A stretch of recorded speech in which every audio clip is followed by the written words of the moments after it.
다 함께 사도신경으로 우리의 신앙을 고백하도록 하겠습니다.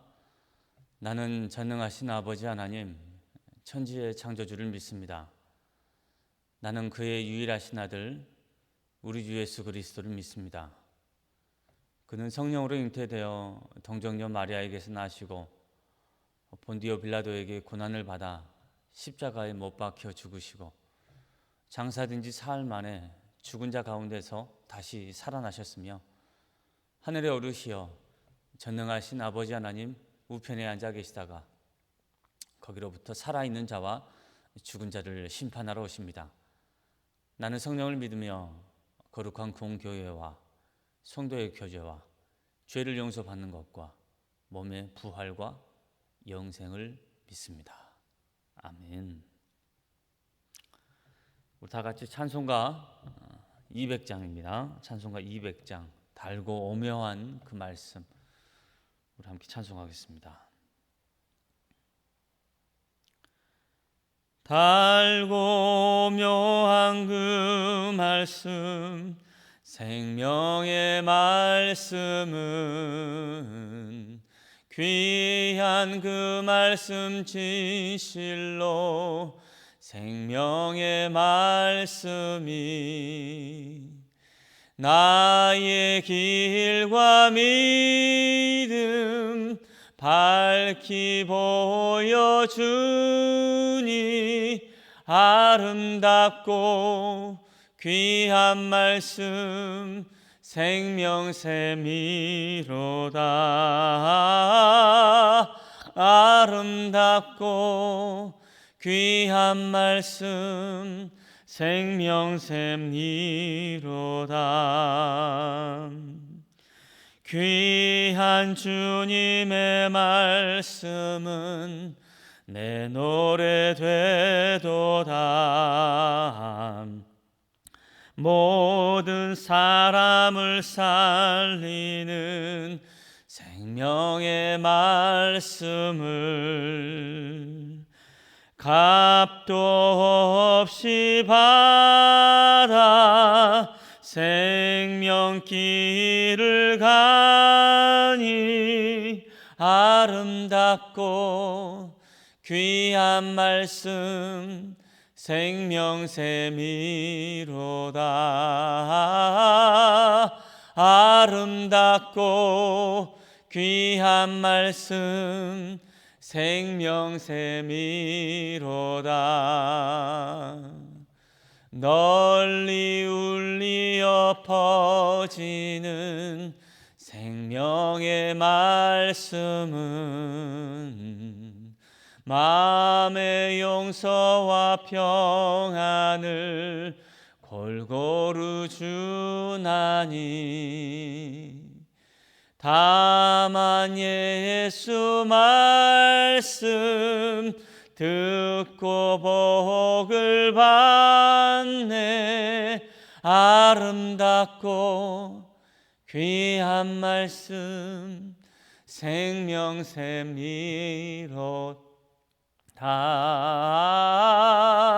아름답고 귀한 말씀 생명샘이로다.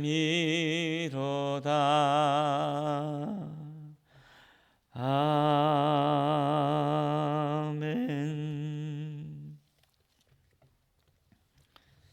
이 시간 우리에게 주시는 하나님의 말씀은 창세기 45장 16절에서 28절까지의 말씀입니다. 창세기 45장 16절에서 28절까지의 말씀입니다. 구약 성경 73면에 있습니다. 하나님의 말씀을 봉독하겠습니다. 경청하시기 바랍니다. 요셉의 형들이 왔다는 소문이 바로의 궁에 들림에 바로와 그의 신하들이 기뻐하고 바로는 요셉에게 이르되 내 형들에게 명령하기를 너희는 이렇게 하여 너희 양식을 싣고 가서 가나안 땅에 이르거든 너희 아버지와 너희 가족을 이끌고 내게로 오라. 내가 너희에게 애굽의 좋은 땅을 주리니 너희가 나라에 기름진 것을 먹으리라. 이제 명령을 받았으니 이렇게 하라. 너희는 애굽 땅에서 수레를 가져다가 너희 자녀와 아내를 태우고 너희 아버지를 모셔오라. 또 너희의 기구를 아끼지 말라. 온 애굽 땅에 좋은 것이 너희 것임이니라. 이스라엘의 아들들이 그대로 할세. 요셉이 바로의 명령대로 그들에게 수레를 주고 길 양식을 주며 또 그들에게 다 각기 옷 한 벌씩을 주되 베냐민에게는 은 300과 옷 5벌을 주고 그가 또 이와 같이 그 아버지에게 보내되 수나귀 10필에 애굽의 아름다운 물품을 실리고 암나귀 10필에는 아버지에게 길에서 드릴 곡식과 떡과 양식을 실리고 이에 형들을 돌려보내며 그들에게 이르되 당신들은 길에서 다투지 말라 하였더라. 그들이 애굽에서 올라와 가나안 땅으로 들어가서 아버지 야곱에게 이르러 알려 이르되 요셉이 지금까지 살아 있어 애굽 땅 총리가 되었더이다. 야곱이 그들의 말을 믿지 못하여 어리둥절하더니 그들이 또 요셉이 자기들에게 부탁한 모든 말로 그에게 말하매 그들의 아버지 야곱은 요셉이 자기를 태우려고 보낸 수레를 보고서야 기운이 소생한지라. 이스라엘이 이르되 조카도다. 내 아들 요셉이 지금까지 살아 있으니 내가 죽기 전에 가서 그를 버리라 하니라. 아멘. 할렐루야. 또 새벽부터 방송을 통해서 예배드리시는 모든 분들에게 하나님 은혜가 가득하시기를 축원합니다. 특별히 요즘같이 기운 빠질 일들밖에 없을 텐데 오늘 야곱이 요셉이 살아있다는 그 소식을 듣고 오늘 이렇게 말합니다. 기운이 소생한지라. 하나님께서 주시는 그 생명력이 이제서야 이 야곱 안에 들어간 것 같습니다. 이 은혜가 우리 광천의 모든 예배자들 가운데도 가족들 가운데도 충만하시길 바랍니다. 얼마 전에 영화를 한 편 봤어요. 시국이 시국인지라 극장은 가지 못해서 이렇게 집에서 잠깐 한번 이렇게 영화를 봤는데 제목이 살아있다라는 제목이었거든요. 내용이 정말 그 제목처럼 살아있는 거 그거 말하는 게 사실 그 영화의 전부더라고요. 보고 나서 별 재미는 없었는데 이 시기에 살아있다라는 게 조금 새롭게 다가오긴 했습니다. 그 영화에서는 요즘 뭐 영화들에서 다루는 그런 좀비 같은 게 나와서 혼자만 이렇게 갇혀 있다가 겨우 이렇게 그 구사일생으로 탈출하는 그런 영화인데 요즘 다들 팬데믹 사태로 집에 갇혀 있고 특별히 일하시는 분들도 고생이지만 집에서 식구들을 돌보는 우리 아내분들은 더 고생인 것 같아요. 살아있다라는 말이 참 의미 있게 다가온 것 같습니다. 살아는 있기는 하는데 그렇게 생명력은 없는 상태죠. 뭔가 예전처럼 밝지는 않아요. 우리 마음대로 나가서 누릴 수 있는 게 제한되다 보니까 살아있기는 한데 참 그게 기쁘지만은 않은 건 그게 오늘 우리 모두의 문제인 것 같습니다. 오늘 살아있습니다. 얼마 전까지만 해도 이전까지만 해도 지금 목숨을 어떻게 부지해야 될까 그런 위험찬란한 시간이 지나니까 갑자기 요셉의 형들에게 요셉의 이 가정에 야곱의 가정에 갑자기 꽃길을 걷는 그런 모습들이 보여집니다. 언제나 해피엔딩은 좋죠. 자, 그런데 야곱의 이야기는요 사실 창세기 35장에서 거의 야곱의 어떤 중요한 이야기들은 다 맞춰집니다. 그리고 거기서 하나님께서 야곱에게 복을 주시고 내가 다시는 너한테 야곱이라고 부르지 않겠다, 이제는 이스라엘이라고 부르겠다라고 다시 한번 그것을 언급하시면서 이제 야곱 이야기보다는 이제 다른 이야기들이 이제 전개가 되어지거든요. 자, 그러면 야곱은 그때부터 지금까지, 특별히 이 노년에 찾아온 이 기근 앞에까지 좋은 일들이 있었는가? 막 생기 넘치는 활기찬 그런 일들이 있었는가? 아니요.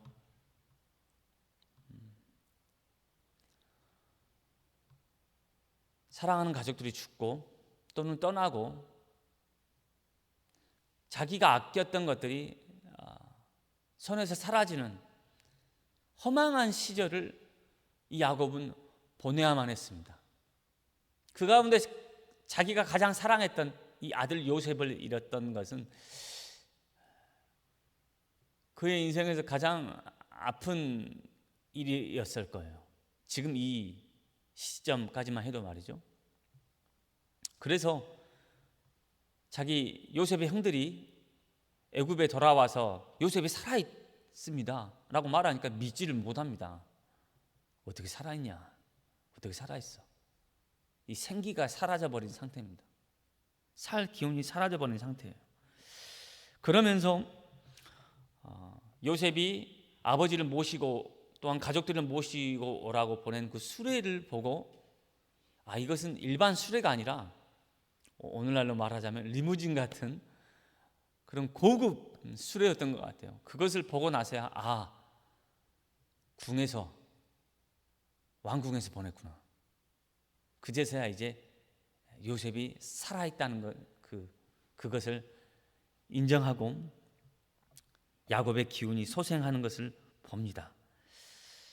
그러면서 오늘 28절에 보면 이스라엘이 이르되 조카도다라고 기록되어 있습니다. 뭐가 좋겠을까요? 뭐가? 요셉의 형들은 지금 굉장히 좋게 있습니다. 이 조카도다라는 말이 라브라는 말인데 만족하다, 풍성하다 뭐 이런 뜻이에요. 요셉의 형들은 지금 어쩌면 애굽의 총리 앞에서 죽을 수도 있었고 평생 노예로 살다가 끝날 인생이었는데 그게 요셉입니다. 총리가 요셉이었어요. 뿐만 아니라 요셉을 통해서 지금 엄청난 귀중품들, 또한 말 그대로 꽃길을 가게 되는 너무 좋은 일들을 만나서 조카도다 할 수도 있어요. 근데 지금 야곱이 말하고 있는 이 조카도다라는 말은 이제 아들 하나 잘 둬서 이제 인생이 펴구나, 좋구나, 내 고생 끝났구나, 이런 조카도다를 말하고 있을까요? 야곱은 오늘 요셉이 자기에게 이런 귀중품을 보내고 먹을 것을 보내고 값비싼 수레를 보내서 조카도다, 라브를 말한 것이 아니라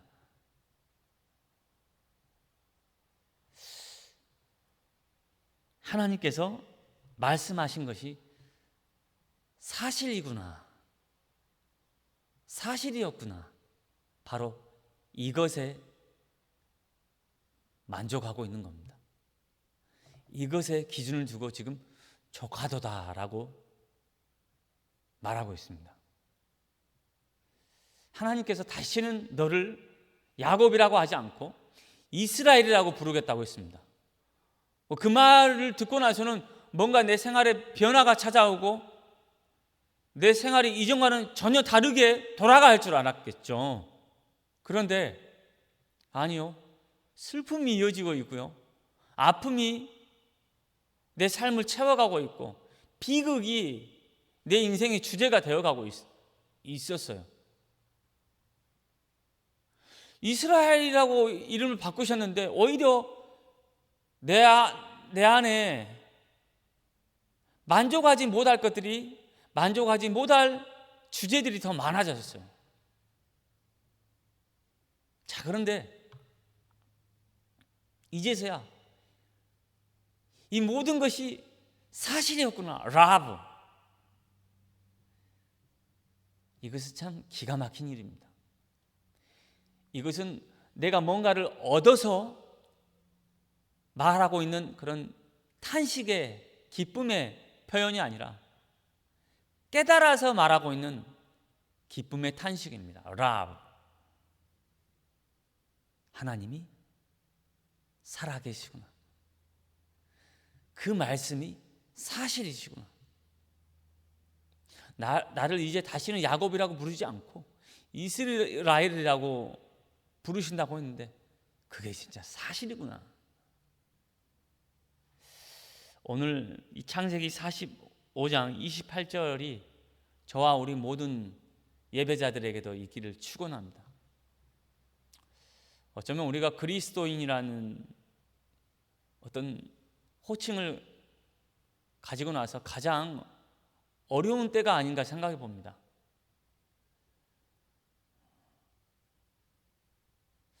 어제 어떤 집사님과 통화를 했는데 제가 이렇게 통화를 했는데 그때 통화를 하지 못해서 다시 전화를 하셨더라고요. 가족들하고 이렇게 모임을 갔는데 목사님한테 전화가 오면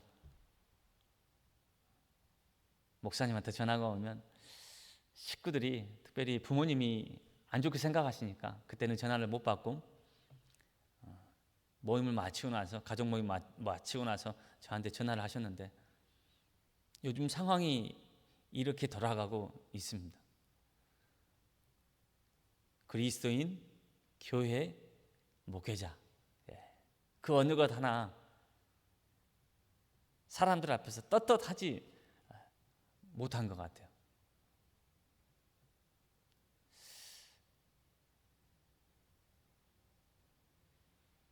오늘 말씀을 보면서 이 원문에는 뭐라고 적혀 있는가 하고 찾아봤더니 이 라브에 대한 본 뜻이 만족, 풍성함이라는 가진 뜻도 있지만 오늘 여기서는 하나님의 말씀이, 이전에 나에게 주셨던 하나님의 말씀이 사실이구나, 이렇게 해석되는 것을 보면서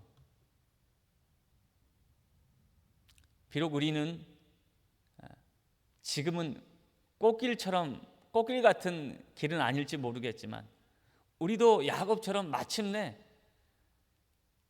하나님의 사랑과 은혜와 말씀이 사실이구나, 이 기쁨의 탄식을 할 때가 올 것이라는 확신을 가져보면서 저도 기분이 좋아졌습니다.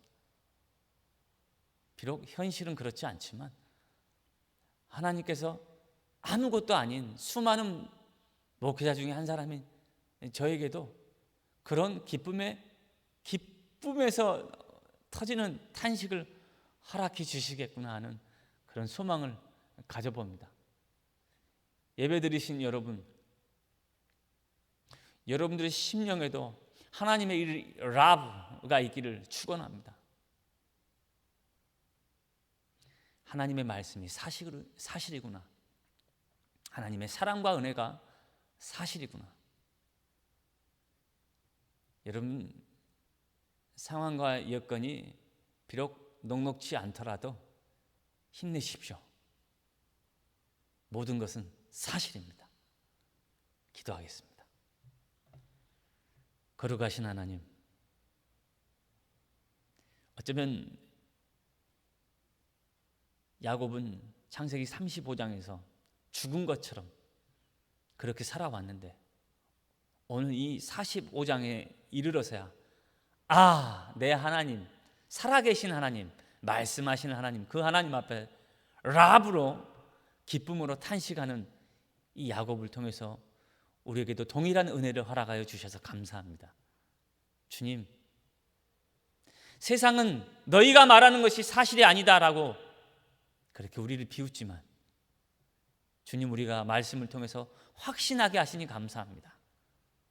다 사실이라는 것을, 하나님의 사랑과 은혜와 구원과 구속하심이 모두 다 사실임을 우리가 감사함으로 믿게 하시니 감사합니다.